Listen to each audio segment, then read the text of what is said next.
അപ്പോൾ എല്ലാവർക്കും നമ്മളെ പുതിയൊരു വീഡിയോയിലേക്ക് സ്വാഗതം. നമ്മളിപ്പോൾ കുറച്ച് ദിവസങ്ങളായിട്ട് ഈ ടാങ്ക്, സോളാറ് അങ്ങനത്തെ കുറച്ച് കാര്യങ്ങൾ ഈ എടപ്പാൾ, കുന്നംകുളം ഏരിയയിലൊക്കെ നമ്മൾ ചെയ്ത് കൊടുക്കുന്നുണ്ട്. നല്ല മാക്സിമം അടിപൊളിയായിട്ടുള്ളൊരു വൃത്തിയാക്കിയിട്ട് ഡീപ്പ് ക്ലീൻ ആക്കിയിട്ട് ചെയ്ത് കൊടുക്കുന്നുണ്ട്.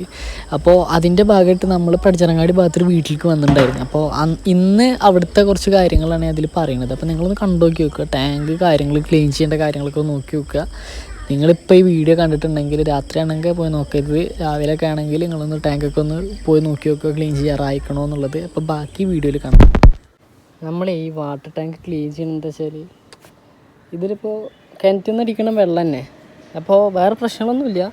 പക്ഷെ നമ്മൾ ഈ ടാങ്കിൽ അടിഞ്ഞ് കിടക്കണ മണ്ണോളുണ്ടല്ലോ, നോക്കി നോക്കിട്ടോ, നല്ല കട്ട മണ്ണാണ് ഈ കിടക്കുന്നത്. ക്യാമറയിൽ ഇത്ര കാണുമെന്ന് അറിയില്ല, ശരിക്കും മണല് പോലെ ആയിക്കണേ. അപ്പോൾ ഇതൊരു 6 മാസത്തിന് മേലായിട്ടുള്ള ടാങ്കാണ്. അപ്പോൾ ഇത്രത്തോളം മണ്ണ് ഇതിൻ്റെ ഇടയിൽ നിങ്ങൾക്ക് കാണാൻ പറ്റുമോ അറിയില്ല. ഞാനിപ്പോൾ ഇതിൽ ഒന്ന് ഇറങ്ങുമ്പോൾ ആ ചളിൻ്റെ ഇളകി കഴിഞ്ഞാൽ പെട്ടെന്ന് വേറൊരു ചളി കാണാം. അതിൻ്റെ ഏറ്റവും അടിയിൽ വേറൊരു ഈ പാടത്തൊക്കെ പോലത്തെ ഒരു ചളി ഉണ്ടാവും. കിണറ്റിൽ നിന്ന് വരുന്ന വെള്ളമാണ് സംഭവം, വേറെ പ്രശ്നമൊന്നുമില്ല. പക്ഷേ ഇത് നമ്മൾ ശ്രദ്ധിക്കുകയാണെങ്കിൽ കുടിക്കുമ്പോൾ ഒന്നും കൂടി അടിപൊളി വെള്ളം നമുക്ക് കുടിക്കാം. ഇതിപ്പോൾ കിണറ്റിൽ നിന്നുള്ള മണ്ണ് അല്ലെങ്കിൽ കുഴൽക്കിണറിൽ നിന്നുള്ള മണ്ണ്, ഈ മണ്ണാണ് ഇതിലേക്ക് അടിച്ച് ഇറങ്ങുന്നത്. അപ്പോൾ മാക്സിമം ഒന്നില്ലെങ്കിൽ വീട്ടുകാരനെ കഴുകാൻ നോക്കുക, അതല്ലെങ്കിൽ ഇതുപോലെ നമ്മൾ കഴിക്കണ പോലത്തെ ആൾക്കാർക്ക് കൊടുക്കുക.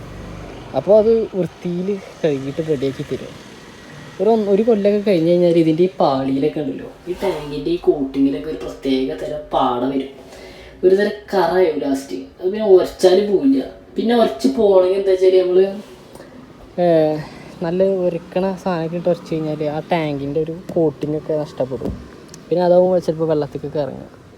മാക്സിമം ഒരു ഗ്യാപ്പ് ഇട്ടിട്ട് വൃത്തിയാക്കുകയാണെങ്കിൽ ടാങ്കിനും കുടിക്കാനും ഒക്കെ നല്ലതാവും. ഇത് നോക്കി നോക്ക്, നമ്മൾ ഈ ടാങ്കിൻ്റെ ആ സൈഡിൽ കണ്ട ചളിയാണ്, ഒരു പ്രത്യേകതരം ചളിയിലേക്ക് മാറിയിരിക്കണം. അപ്പം ഇതൊക്കെ നമ്മൾ ഒരാൾ തന്നെ വന്ന് ചോദിക്കുന്നവർ പറയും വെള്ളം ക്ലീൻ ആക്കിയിട്ട് പറയും. അപ്പോൾ നമ്മളങ്ങനെ ഒഴിവാക്കുന്നവർ ഇപ്പോഴും ആലോചിക്കുക, നമ്മൾ ഓൾറെഡി ക്ലീൻ ആക്കിയിട്ടുണ്ടെങ്കിൽ അങ്ങനെ പറഞ്ഞത് കുഴപ്പമില്ല.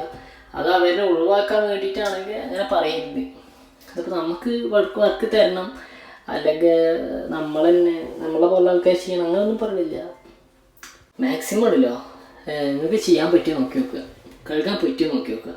ഇനി നേരെ ഇല്ലെങ്കിൽ ഒരു 6 മാസത്തിൻ്റെ ഗ്യാപ്പിലോ അല്ലെങ്കിൽ ഒരു 4-5 മാസത്തിൻ്റെ ഗ്യാപ്പിൽ ഇതുപോലെ ഈ ടാങ്ക് ക്ലീൻ ആക്കണവരുണ്ടെങ്കിൽ അവർക്ക് കൊടുക്കുക. ഇതിപ്പോൾ നോക്കി നോക്ക്, ഈ ചളി എന്ന് പറയുന്നത് ഒരു പ്രത്യേക തരം ഒരു കട്ട കുത്തി ചളിയൊക്കെ മാറിയിരിക്കണം. സംഭവം കിട്ടുന്നത് തന്നെ ചളിയാണ്. പക്ഷേ ഇതിലിങ്ങനെ കെട്ടിക്കിടക്കുമ്പോൾ ഉണ്ടല്ലോ നമുക്ക് കാണുമ്പോൾ ഒരു ബുദ്ധിമുട്ടാണ്. പിന്നെ ഇങ്ങനെ ഈ വെള്ളമാണ് കുടിക്കുന്നത്. ഫിൽറ്റർ ചെയ്യുകയാണെങ്കിലും ഇവിടുന്ന് പോണ വെള്ളമാണ് സംഭവം. കിണറ്റിൻ്റെ അടിയിൽ ഇപ്പോൾ ഇതിന് അടിപൊളിയായിട്ടുള്ള മണ്ണുണ്ടാവും. പക്ഷേ നമ്മൾ നമ്മുടേതായിട്ടുള്ള രീതിയിൽ ഒന്ന് വൃത്തിയാക്കാൻ നോക്കുക. കുറച്ച് കഴിഞ്ഞാൽ ഈ ടാങ്കിൻ്റെ ഉള്ളിൽ ഒരു തരം പാട വരും. പിന്നെ ഈ പറഞ്ഞ പോലെ ആവില്ല, നമുക്ക് പെട്ടെന്ന് ഇത് കഴുകി കളയാനൊന്നും പറ്റില്ല, ആ സൈഡിൽ ഒരച്ചാലൊന്നും പോവില്ല. അപ്പോൾ നമ്മൾ മാക്സിമം നല്ല രീതിയിൽ ക്ലീൻ ആക്കിയിട്ട് പറഞ്ഞാൽ ഇപ്പോൾ നിങ്ങൾ കാണുന്ന ചില പോർഷൻസിലൊക്കെ അങ്ങനെ ഓരോ പാട പോലെ കിടക്കുന്നുണ്ടാവും. അതൊന്നും നമുക്ക് ഉരച്ച് കഴിഞ്ഞാൽ പോണില്ല. അതിലേക്ക് വല്ല കെമിക്കലൊക്കെ നമ്മൾ ആഡ് ചെയ്യേണ്ടി വരും. അപ്പോൾ നമ്മൾ കുടിക്കണ വെള്ളമായതുകൊണ്ട് കെമിക്കലൊന്നും ആഡ് ചെയ്തിട്ടില്ല. അതുപോലെ കൂടുതൽ ഉരക്കാനും നിന്നിട്ടില്ല. കൂടുതൽ ഉരച്ച് കഴിഞ്ഞാൽ അതിൻ്റെ ഒരു കോട്ടിങ് പോകും. അപ്പോൾ ഇത്രത്തോളം നമ്മൾ മാക്സിമം വൃത്തിയാക്കിയിട്ട് ഈ വീഡിയോ ഞങ്ങൾ അപ്പം തന്നെ എടുത്ത് കാണിച്ചു കൊടുക്കും.